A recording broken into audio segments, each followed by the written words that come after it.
नमस्कार दोस्तों, मैं राम कुमार यादव एजुकेशन क्लासेस रामू में आपका स्वागत करता हूं। दोस्तों, आज की वीडियो हमारा शिक्षण कौशल के रिलेटेड जो हमारा दूसरा लेसन था शिक्षण अधिगम के सिद्धांत, उसका आज पार्ट 5 चौथा पार्ट है, पांचवा नहीं चौथा पार्ट है।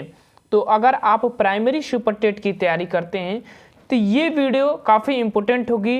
इसमें यूथ कंपटीशन टाइम्स का जो शिक्षण कौशल का वन लाइनर का पार्ट होता है उसको हम इस वीडियो के माध्यम से कवर कर रहे हैं। तो सहायक भर्ती, सहायक अध्यापक प्राथमिक स्तर सुपर टेट भर्ती के लिए काफ़ी इम्पोर्टेंट है और इस वीडियो को आप जरूर देखिएगा अगर आप प्राइमरी सुपर टेट की तैयारी करते हैं। एक बार सिलेबस पर नज़र डालते हैं। शिक्षण कौशल से प्राइमरी सुपर टेट में 10 नंबर का प्रश्न बनता है और 10 नंबर के प्रश्न के लिए इस वीडियो को आपके लिए देखना आपके लिए बहुत महत्वपूर्ण होगा। इसके लिए आपको बता दें, इससे पहले मैंने शिक्षण की विधियां एवं कौशल वाला टॉपिक जो था यूथ कंपटीशन टाइम्स में जो वन लाइनर पोर्शन की तरह दिया गया है उसको कवर कर दिया गया है। उसके बाद हमारा जो दूसरा लेसन था शिक्षण अधिगम के सिद्धांत। शिक्षण अधिगम के सिद्धांत का जो टॉपिक है थोड़ा लंबा टॉपिक है क्योंकि इसमें कई सिद्धांत भी आ जाते हैं, तो इसीलिए इस दूसरा लेसन है शिक्षण अधिगम के सिद्धांत, उसको कई पार्ट में कवर किया जा रहा है। आज का हमारा जो पार्ट है वो चौथा पार्ट है। इससे पहले मैंने इसके 3 पार्ट को अपलोड कर चुका हूं। अगर उस वीडियो को नहीं देखे होंगे तो आप जरूर देखिएगा ध्यान से। और एक चीज बता दें, इस वीडियो के पीडीएफ प्राप्त करना चाहते हैं तो आपको हमारे टेलीग्राम चैनल पर जाना पड़ेगा और लिंक वीडियो के डिस्क्रिप्शन में पड़ी हुई है। और एक चीज़ आपको बता दें, अभी मैं आप लोगों के लिए पिछली वीडियो जो हमारा पड़ा है हिंदी वर्णमाला से रिलेटेड, और मैंने हिंदी वर्णमाला के 60 महत्वपूर्ण प्रश्न जो है ना उसको इस वीडियो में कवर किया हूं, तो उस वीडियो को देखना मत भूलिएगा। 20 मिनट का वीडियो है और 20 मिनट में मैंने 60 प्रश्न आप लोगों के लिए महत्वपूर्ण खत्म किया हूं और सिर्फ वो प्रश्न वर्णमाला से ही रिलेटेड हैं। तो आप वहां उस वीडियो को जरूर देखें। वो अभी पहला पार्ट है वर्णमाला का, इसी तरह कई पार्ट करके लाता रहूँगा, हर प्रैक्टिस सेट हिंदी का लेकर आऊँगा। तो 20 नंबर अगर आप लाना चाहते हैं, 20 नंबर में अच्छे मार्क्स, तो आप हिंदी का प्रैक्टिस सेट भी लगाइएगा। तो चलिए दोस्त, आप चलते हैं सीधे अपने थ्योरी वाले पोर्शन पर। तो आज का हमारा चौथा पार्ट का पहला पॉइंट है कि कौन सी विधि बाल केंद्रित विधि नहीं है। तो देखिए, बाल केंद्रित विधि नहीं है वह पाठ्य पुस्तक विधि जो है बाल केंद्रित विधि नहीं है। पाठ्य पुस्तक विधि में होता क्या है कि जो भी बुक दी जाती है प्राथमिक स्तर पर और जो भी उसमें अनुदेशन दिए होते हैं, ज्ञान दिए रहते हैं, उनको डायरेक्टली बच्चों को ज्ञान प्रदान कर देना, वही पाठ्य पुस्तक विधि या रटंतुम विद्या जिसको कहते हैं, उसी को कहा जाता है पाठ्य पुस्तक विधि। तो पाठ्य पुस्तक विधि समझ में आ गया, यह शिक्षक केंद्रित विधि होती है, बाल केंद्रित नहीं। अगला पॉइंट, प्रयोग प्रदर्शन विधि करके सीखने के सिद्धांत के विपरीत है। ये भी सही बात है कि प्रयोग प्रदर्शन विधि जो है करके सीखने के सिद्धांत के विपरीत है। करके सीखने का सिद्धांत कि आप अपनी इच्छा अनुसार करते हैं, लेकिन प्रयोग प्रदर्शन विधि एक नियम अनुसार सीखा जाता है, तो उसका विपरीत होता है। अगला पॉइंट पर चलते हैं, कौन सी विधि शिक्षक केंद्रित है। तो प्रयोग विधि भी कह सकते हैं या पाठ्य पुस्तक विधि भी कह सकते हैं, यह शिक्षक केंद्रित विधि के अंतर्गत आते हैं, या व्याख्यान विधि भी कह सकते हैं। तो शिक्षक केंद्रित विधि के अंतर्गत कौन कौन से आते हैं आपको बता दिया। अब चलते हैं अगले पॉइंट पर, और अगला पॉइंट है अभिक्रमिक अनुदेशन के जन्मदाता। देखिए, अभिक्रमिक अनुदेशन के जन्मदाता वीएफ स्किनर का महोदय जी हैं और काफी इंपॉर्टेंट ये प्रश्न बना हुआ है, तो याद रखिएगा कि अभिक्रमिक अनुदेशन के जनक कौन है, बीएफ स्किनर। बीएफ स्किनर ने क्रिया प्रसूत अनुबंधन का सिद्धांत दिया है, प्रयोग चूहे पर किया था इनको। तो सिद्धांत की जब बातें आएंगी तो आगे डिटेल में इनके बारे में बात किया जाएगा। अगला पॉइंट, किस विधि के जन्मदाता डब्ल्यू.एच. किलपैट्रिक जी हैं। तो किस विधि के जन्मदाता, तो योजना विधि के जो जन्मदाता है ना वो डब्ल्यू.एच. किलपैट्रिक महोदय जी हैं। योजना विधि जिसको प्रोजेक्ट मेथड भी कहा जाता है, और योजना बनाकर किसी भी चीज को बच्चों को सिखाया जाता है, तो प्रोजेक्ट मेथड आपको समझ में आ गया होगा। अब चलते हैं अगले पॉइंट पर, और अगला पॉइंट है पाठ्य वस्तु को व्यवस्थित करने से किस सिद्धांत का पालन किया जाता है। पाठ्य वस्तु को व्यवस्थित करने में किस सिद्धांत का पालन किया जाता है? तो किस किस सिद्धांत का पालन किया जाता है? सरल से कठिन की तरफ, स्थूल से सूक्ष्म की तरफ और ज्ञात से अज्ञात की तरफ। तो यह शिक्षण सूत्र होते हैं। हालांकि सिद्धांत दिया है वो चीज वो गलत है, यहाँ पर सूत्र होना चाहिए। तो किस शिक्षण सूत्र का पालन किया जाता है? तो सरल से कठिन की तरफ, जो चीजें पहले सरल होती हैं उन चीजों को पहले इंक्लूड किया जाता है, उसके बाद धीरे धीरे कठिन वर्डों का उसमें समावेशन किया जाता है। तो इसी तरह आप पाठ्य वस्तु को व्यवस्थित कर सकते हैं। ठीक, अब चलते हैं अगले पॉइंट पर, और अगला पॉइंट है विज्ञान की सबसे अधिक प्रभावशाली और मनोवैज्ञानिक प्रणाली कौन सी है? तो ह्यूरिस्टिक विधि है। देखिए, विज्ञान एक प्रयोग पर आधारित होता है और प्रयोग आप ह्यूरिस्टिक विधि के अंतर्गत किया जाता है, जिसको खोज विधि भी कहा जाता है। इसके जनक की अगर हम बात करें तो हेनरी एडवर्ड आर्मस्ट्रांग का नाम आता है। बस इतना याद रखिएगा, आर्मस्ट्रांग जो है इनके जनक है ह्यूरिस्टिक विधि। इसमें क्या होता है, किसी भी चीज को खोज विधि के माध्यम से हल किया जाता है। तो विज्ञान खोज विधि प्रयोग पर आधारित होता है। ठीक, अगले पॉइंट पर चलते हैं। कौन सी विधि? बाल केंद्रित विधि है। बाल केंद्रित विधि खोज विधि भी कह सकते हैं आप, और जैसे कि बाल केंद्रित विधि, प्रश्नोत्तर विधि, ये सब बाल केंद्रित विधि के अंतर्गत आते हैं।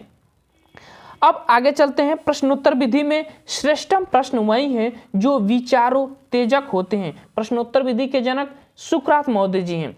प्रश्नोत्तर विधि क्या होता है कि बच्चों से प्रश्न पूछकर उनको उत्तेजित किया जाता है प्रश्न का उत्तर निकालने के लिए, या आप कह सकते हैं कि शिक्षण को रोचक बनाने के लिए प्रश्न पूछे जाते हैं बीच बीच में। तो प्रश्न उत्तर विधि में अगर हम बात करें तो श्रेष्ठतम प्रश्न वही होता है जो बच्चों के विचारों में उत्तेजना उत्पन्न कर देता है। वही क्या होता है? श्रेष्ठ प्रश्न होता है प्रश्नोत्तर विधि का। जनक इसके कौन है? सुकरात महोदय जी हैं। सुकरात के शिष्य प्लेटो, याद रखिएगा। अगला पॉइंट, खेल विधि के अंतर्गत मुख्य रूप से खेल खेल जाते हैं। खेल विधि के अंतर्गत मुख्य रूप से खेल खेले जाते हैं। आपको बताना है कौन से खेल।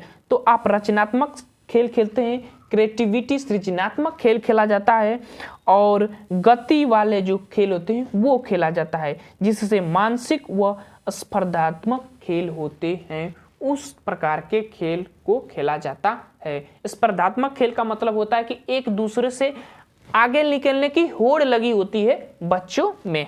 ठीक, अब चलते हैं आगे, और अगला हमारा पॉइंट है कि सामूहिक साहसिक यात्राओं की कहानियों से बालकों को जो लाभ हो सकता है वह है विविध प्रकार के जीवन जगत से परिचित होना, साहसी संवेगों का उत्प्रेरक होना, और उनकी विविध जानकारियां मिलती है। मतलब कि ऐसी कहानियां बच्चों को बताई जाती है जिसमें कि साहसी यात्रा वृत्तांत का वर्णन होता है। उससे क्या होता है कि बच्चों में जो लाभ मिलता है वह मिलता है कि विविध प्रकार के जीवन जगत से उनको परिचित होते हैं, और सामूहिक संवेग जो उनके सामूहिक साहसी संवेग होते हैं, साहसी संवेग वो उनके उत्तेजित होते हैं, और उनकी विविध जो जानकारियां होती हैं उनके बारे में उनको जानकारियां भी मिलती हैं। तो याद रखिएगा, साहसी यात्राओं का कहानियों के सामने प्रस्तुत। अब एक चीज ध्यान रखिएगा कि कहानी के माध्यम से जब आप बच्चों को सिखाते हैं तो कहानियां सुनने में बच्चे रुचि भी ज्यादा लेते हैं, और वो कहानियां अगर साहसीपूर्ण होती है, मतलब साहस वाली कहानियां होती है, तो और भी वो उत्तेजित होते हैं अपने अधिगम के प्रति।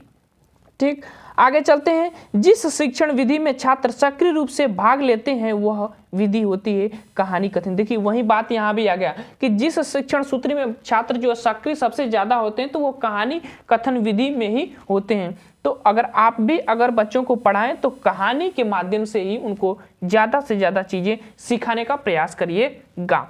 किसी ऐतिहासिक पात्र, अगला पॉइंट है, किसी ऐतिहासिक पात्र की वेशभूषा से सुसज्जित होकर छात्र या शिक्षक जिसकी भूमिका का निर्वाह करते हैं वह विधि है, तो वह नाटकीय विधि होता है। कभी नहीं देखें कि किसी फिल्म का अगर बात करें तो जब फिल्म में कोई एक्टर उस रोल को निभाता है तो वो नाटकीय विधि से अपना उसका पात्र बन जाता है। तो उसी तरह यह बात कहा गया है कि ऐतिहासिक जो कहानियां होती हैं उसी पर तो फिल्म बनी होती हैं, रचनाएं होती हैं, उसी पर वो फिल्म बनी होती है और उन्हीं का किरदार जो हीरो होता है वो पात्र का कार्य करता है और नाटकीय रूप से अपना उसमें जो व्यवहार या जो स्थान उसको दिया गया होता है उसका निर्वाह करता है। ठीक, अगला पॉइंट है कि शिक्षण की वह विधि जो अत्यधिक खर्चीली तथा समय भी ज़्यादा लेती है तथा जिससे प्रत्येक प्रकार की पाठ्य वस्तु को नहीं पढ़ाया जा सकता है, वह है अवलोकन विधि। अवलोकन विधि सबसे ज़्यादा किस में प्रयोग किया जा सकता है? विज्ञान में प्रयोग कर सकते हैं, भूगोल में प्रयोग कर सकते हैं। अवलोकन विधि आप उस तरह प्रयोग कर सकते हैं कि बच्चों को उस स्थान पर ले जाकर उस चीज़ को दिखाते हैं, बताते हैं, तो वो अवलोकन विधि होता है। उसमें पैसा भी ज़्यादा खर्च होते हैं और समय की भी ज़्यादा खर्च होता है, अवलोकन विधि। अब चलते हैं अगला पॉइंट, और अगला पॉइंट काफ़ी इंपॉर्टेंट है।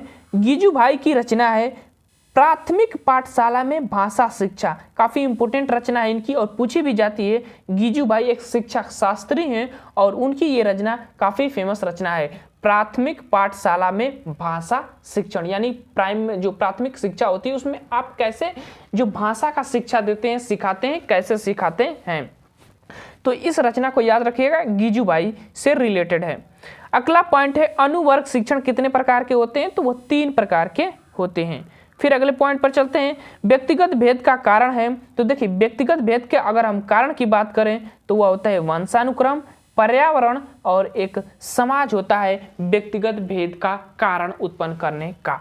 ठीक, अब चलते हैं अगले पॉइंट पर, और प्रोफेसर डी एलन एवं प्रोफेसर के राघवन ने शिक्षण का विश्लेषण कर कितने शिक्षण कौशल महत्वपूर्ण बताए। हमने तो जितने पार्ट बनाया उसमें शिक्षण कौशल के तक कई पॉइंट आए और मैं हर पॉइंट में शिक्षण कौशल की व्याख्या किया था। इसमें भी कर देता हूं कि 14 जो है शिक्षण कौशल डब्ल्यू एलन महोदय ने बताया था और के राघवन का भी नाम रख लीजिएगा। 14 शिक्षण कौशल इन्होंने बताए थे। और चीजें ध्यान रखिएगा, बीके पासी का अगर पूछे तो उन्होंने 13 शिक्षण कौशल बताए हैं। और उसी तरह एनसीईआरटी की अगर बात कर लें कि एनसीईआरटी के अनुसार कितने शिक्षण कौशल बताए गए हैं, तो वह 7 शिक्षण कौशल एनसीईआरटी ने बताया है। एनसीईआरटी का फुल फॉर्म होता है national council of educational research and training, स्थापना 1961 में हुआ था। यह केंद्र स्तर की शिक्षा संबंधी एक संस्था होती है जो प्राथमिक से 12वीं कक्षा तक के शिक्षा संबंधी जो भी बातें होती हैं, नियम कानून होते हैं, वो बनाने का कार्य करती है एनसीईआरटी। आगे चलते हैं, वही बात फिर एनसीईआरटी भी आ गया आगे। एनसीईआरटी ने कितने शिक्षण कौशलों का चयन किया? तो 5, यहाँ 5 नहीं होना चाहिए, 7 होना चाहिए, बस इतना याद रखिए। 7 शिक्षण कौशलों का चयन इन्होंने किया है। ठीक, अब आगे चलते हैं। अगला खोजपूर्ण प्रश्न कौशल का घटक है तो संकेत देना, विस्तृत सूचना प्राप्ति और पुनः संप्रेषण होता है, खोजपूर्ण प्रश्न कौशल के घटक होते हैं। तो याद रखिएगा, खोजपूर्ण विधि को हम ह्यूरिस्टिक विधि भी कह सकते हैं। जनक एम स्ट्रांग महोदय जी हैं। अगला, सूक्ष्म शिक्षण के विभिन्न सोपानों में लगने वाले कुल समय कितने हैं? तो वह 36 मिनट होते हैं। और ये 36 मिनट किसके द्वारा निर्धारित किया गया है? तो हमारा एनसीईआरटी द्वारा निर्धारित किया गया है। लेकिन अगर वहीं एलन महोदय की बात कर लें, क्योंकि वो सूक्ष्म शिक्षण के जनक हैं, तो एलन महोदय ने जो सूक्ष्म शिक्षण का समय बताया है वह 45 मिनट बताया है। तो याद रखिएगा, एलन 45 मिनट और एनसीईआरटी जो है 36 मिनट बात करती है। हर पॉइंट के लिए 6-6 मिनट का बात किया जाता है। इसमें प्रथम पाठ्य योजना जो होता है वो नहीं होता है एनसीईआरटी वाले में। ठीक, अब आगे चलते हैं और हमारा अगला पॉइंट है सूक्ष्म शिक्षण प्रयोगशाला में शामिल यंत्र हैं तो टेप रिकॉर्डर, वीडियोकॉन कैमरा एवं मॉनिटर जो होता है वह प्रयोगशाला में सम्मिलित यंत्र होते हैं। अगला पॉइंट, पूर्णबलन कितने प्रकार के होता है? तो पूर्णबलन 2 प्रकार का होता है। और पूर्णबलन का सिद्धांत किसने दिया था? तो हल महोदय ने दिया था। इस चीज को ध्यान में रखिएगा। और एक चीज ध्यान रखिएगा, पूर्णबलन 2 प्रकार का होता है, एक सकारात्मक, एक नकारात्मक। अगर आपका जो सकारात्मक पूर्णबलन होता है, अगर वो आपके आने वाले जो अधिगम होता है अगर उसमें प्रभावी करता है तो वह सकारात्मक अधिगम होता है, और उस पर कोई भी इफेक्ट नहीं डालता तो वो नकारात्मक पूर्णबलन के अंतर्गत आता है। अब चलते हैं अगले पॉइंट पर, और हमारा अगला पॉइंट है कि आधारभूत आलोचनात्मक चिंतन कौशल है तो आधारभूत आलोचनात्मक चिंतन कौशल कौन कौन से हैं? तो विश्लेषण, व्याख्या एवं स्पष्टीकरण होता है। आलोचना का मतलब कि किसी भी चीज को छोटे छोटे भागों में एक दूसरे में डिस्कस किया जाता है, वही आलोचनात्मक चिंतन कहलाते हैं। याद रखिएगा, विश्लेषण का मतलब किसी चीज को फैलाना होता है, फैलाकर उसका अध्ययन किया जाता है विश्लेषण विधि में या शिक्षण में। व्याख्यान विधि, किसी भी टॉपिक को आपको दे दिया जाता है और उसको शिक्षक पूरी स्वतंत्रता पूर्वक बताता है, ना कि वो शिक्षक बाध्य होता है कि बच्चों के अनुसार बताएगा। और स्पष्टीकरण का मतलब होता है कि ऐसी चीजें, जो चीजें बताए शिक्षक, जो बच्चों को आसानी से समझ आता है और स्पष्ट तरीके से समझ आए। तो आलोचनात्मक चिंतन कौशल के अंतर्गत विश्लेषण, व्याख्यान और स्पष्टीकरण वाले कौशल आते हैं। अगला पॉइंट है कि अधिगम व्यवहार परिवर्तन है जो अनुभव तथा अभ्यास द्वारा होता है। यह कथन किसका है? तो गिलमर का है। याद रखिएगा, स्टेटमेंट है। अगला पॉइंट अधिगम की विशिष्टता है। अधिगम की विशिष्टता होती है सामाजिक समायोजन और समस्या समाधान की प्रक्रिया होता है अधिगम।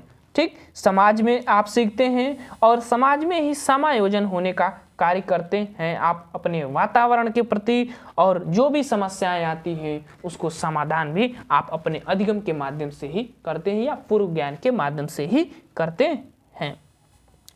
आगे चलते हैं और अगला स्टेटमेंट है हमारा कि श्रव्य दृश्य उपकरण सीखने, इधर थोड़ा इधर कर लेते हैं।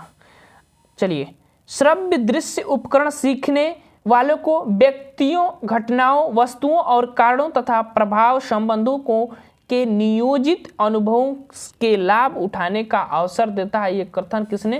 क्रो एवं क्रो महोदय ने कहा। स्टेटमेंट है, आपको याद करना पड़ेगा। आगे चलते हैं और रूसो, कामेनियस और पेस्टोलॉजी ने ऐसी शिक्षा की कल्पना की थी जिसमें छुपी हुई पुस्तक के बजाय प्रत्यक्ष अवलोकन ज्ञान प्राप्त का साधन हो। ठीक, तो याद रखिएगा, रूसो, कामेनियस, पेस्टोलॉजी शिक्षा के जगत में ऐसी शिक्षा की कल्पना इन्होंने किया था जो छुपी हुई पुस्तकों के बजाय, यानी कि इन्होंने पुस्तकों का सीधा सीधा विरोध किया था और जो अवलोकन के माध्यम से और ऑब्जर्वेशन के माध्यम से खुद उसको देखकर जो अध्ययन का साधन इन्होंने समझा था। प्रत्यक्ष अनुभव, जैसे कि प्राकृतिक में बच्चे को छोड़ दिया जाए, रूसो ने कहा था प्रकृति उसको खुद शिक्षा दे देगी। अगला पॉइंट, श्रव्य दृश्य शिक्षा की राष्ट्रीय परिषद की स्थापना 1952 में हुआ था। श्रव्य दृश्य शिक्षा का मतलब जो दिखाई भी दे और सुनाई भी दे। अगले पॉइंट पर चलते हैं और अगला पॉइंट है कि श्रव्य दृश्य शिक्षण शाब्दिकता का प्रतिकार है। सीखने वालों को देखे गए अनुभवों को सुने गए अनुभवों से संबंधित करके अध्यापक शिक्षण को अर्थपूर्ण बना सकते हैं। मैकलक्सी ने इसको कहा था। ठीक, स्टेटमेंट है ये भी। आगे चलते हैं और अगला पॉइंट है, एक प्रेस नोट द्वारा शिक्षा संबंधी फिल्मों के उत्पादन को कब प्रोत्साहित किया गया था? तो 1949 में।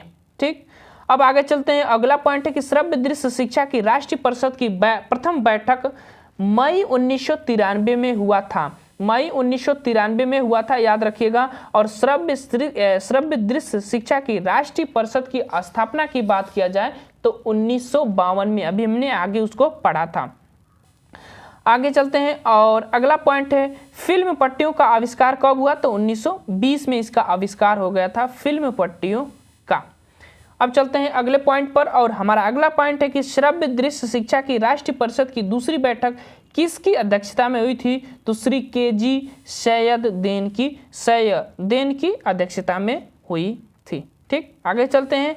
चित्रों को एक क्रम में प्रदर्शित करने तथा उनमें अंकित व्यक्तियों या वस्तुओं की तुलना करने के लिए महत्वपूर्ण उपकरण होता है वह फ्लानेल को बोर्ड होता है। फ्लानेल बोर्ड होता है जो चित्रों को एक क्रम में व्यवस्थित करता का कार्य करता है। तो इम्पोर्टेंट है, ध्यान में रखेगा, फ्लानेल बोर्ड को उपकरण होता है जो चित्रों को एक क्रम में एकत्रित और अंकित करने, वस्तुओं को अंकित करने का कार्य करता है। आगे चलते हैं, श्रव्य दृश्य सामग्री में आती है तो दूरदर्शन व वीडियो टेप्स जो होते हैं वो श्रव्य दृश्य सामग्री के अंतर्गत आते हैं।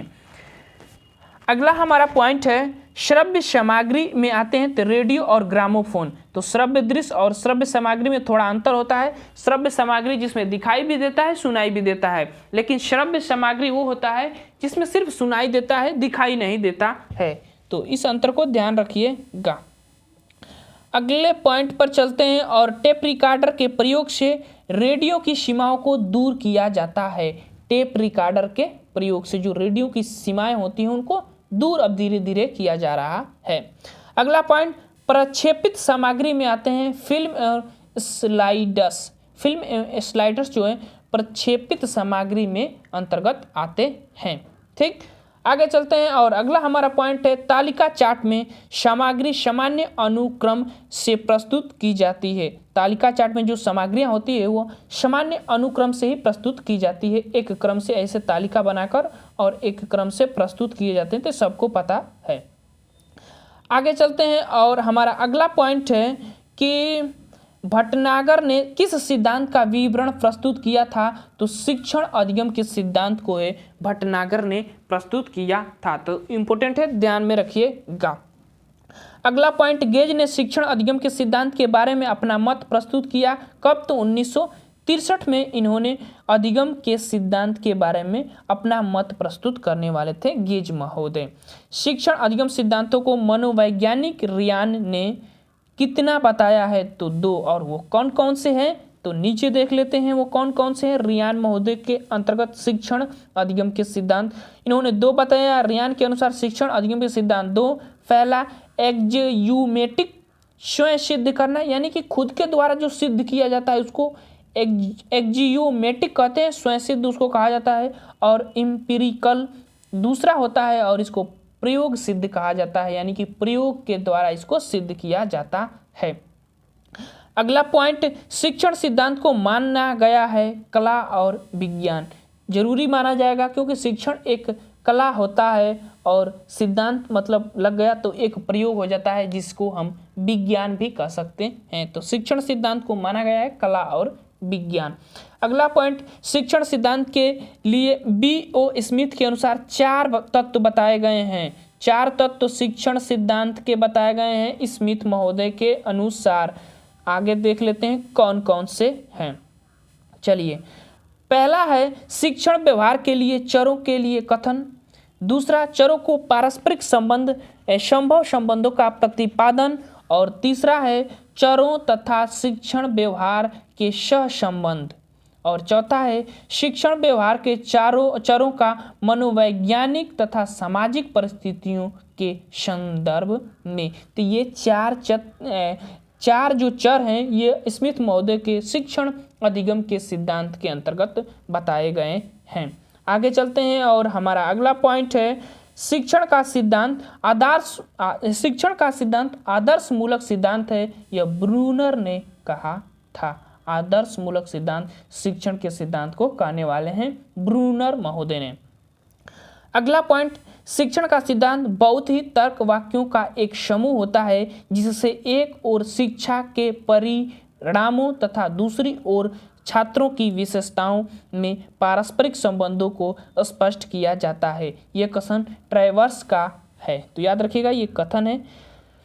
अब आगे चलते हैं। और शिक्षण सिद्धांत सिखाने की प्रक्रिया से संबंधित है, जबकि शिक्षण अधिगम सीखने की प्रक्रिया से संबंधित होता है। तो शिक्षण सिद्धांत किसी भी व्यक्ति को सिखाया जाता है, लेकिन अधिगम सिद्धांत जो होता है ना वो खुद सीखने की प्रक्रिया से संबंधित होता है। तो ध्यान रखिएगा, शिक्षण सिद्धांत आदेशात्मक होता है जबकि अधिगम सिद्धांत विवरणात्मक होता है। एक चीज इतना इससे बारीकी अंतर है और इम्पोर्टेंट है, याद रखिएगा। शिक्षण सिद्धांत आदेशात्मक होता है, आप आदेश करते हैं, बताते हैं, बच्चों को अनुदेशन करते हैं। लेकिन अधिगम सिद्धांत जो होता है ना वो विवरणात्मक होता है, किसी भी चीज को एकदम निचोड़ कर उस चीज को बताया जाता है अधिगम सिद्धांत के अंतर्गत। जैसे कि पावलोव ने अपना सिद्धांत दिया तो उसमें पूरी प्रक्रिया को बताया, अनुबंधन कैसे बनता है। स्किनर ने भी अपनी प्रक्रिया में पूरी प्रक्रिया बताया था, थॉर्नडाइक ने भी पूरी प्रक्रिया बताया। तो वो एक विवरणात्मक होता है, ध्यान रखिएगा।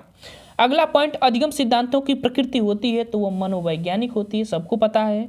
और अगला पॉइंट, अधिगम के सिद्धांतों का निर्माण किया जाता है तो जानवरों पर प्रयोग करके। हर सिद्धांत जैसे कि जो भी पावलोव ने भी किया, थॉर्नडाइक ने भी किया और स्किनर, उन्होंने अपना प्रयोग जानवरों पर ही किया था। तो अधिगम के सिद्धांतों का निर्माण प्रयोग होता है, सिद्धांत जो का निर्माण जो होता है वो जानवरों पर प्रयोग करके होता है। लेकिन वही चीज शिक्षण सिद्धांतों की अगर हम रचना की बात करें तो वह मानव पर प्रयोग करके किया जाता है। ठीक, याद रखिएगा।